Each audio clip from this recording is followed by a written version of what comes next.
শুক্রবার বা জুমার দিন নাম্বার 1 সবচেয়ে বেশি যেটা করতে হবে পরিমাণে যেটা হলো দুরূদ শরীফের আমল। নাম্বার 2 জুমার দিন ফজরের নামাজ জামাতের সাথে আদায় করা হলো যত নামাজ আছে এর মধ্যে সবচেয়ে শ্রেষ্ঠ নামাজ। 3 নম্বর আমল হলো সূরা কাহাফ পড়ব। যারা কোরআন পড়তে পারেন না তারা শুনবেন।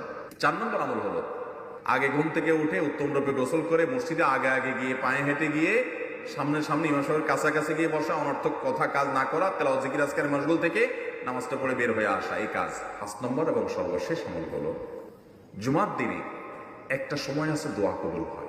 আসরের পর থেকে নিয়ে সূর্য ডুবার আগের যে সময়টা শুক্রবার, বিশেষভাবে আল্লাহ তাআলার কাছে দোয়া করো। ঠিক আছে তো ইনশাআল্লাহ?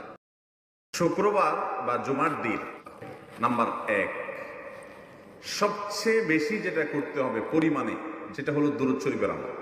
নাম্বার 2 জুমার দিন ফজরের নামাজ জামাতের সাথে আদায় করা হলো যত নামাজ আছে এর মধ্যে সবচেয়ে শ্রেষ্ঠ নামাজ। 3 নম্বর আমল হলো সূরা কাহাফ পড়ব। যারা কোরআন পড়তে পারেন না তারা শুনবেন। 4 নম্বর আমল হলো আগে ঘুম থেকে উঠে উত্তম রূপে গোসল করে মসজিদে আগে গিয়ে পায়ে হেঁটে গিয়ে সামনে ইমাম সাহেবের কাছাকাছি গিয়ে বসা, অনর্থক কথা কাজ না করা, তেলাওয়াত জিকির আজকারের মশগুল থেকে নামাজটা পড়ে বের হয়ে আসা, এই কাজ। 5 নম্বর এবং সর্বশেষ আমল হলো জুমার দিনে একটা সময় আছে দোয়া কবুল হয়। আসরের পর থেকে নিয়ে সূর্য ডুবার আগের যে সময়টা শুক্রবার, বিশেষভাবে আল্লাহ তাআলার কাছে দোয়া করো। ঠিক আছে তো ইনশাআল্লাহ?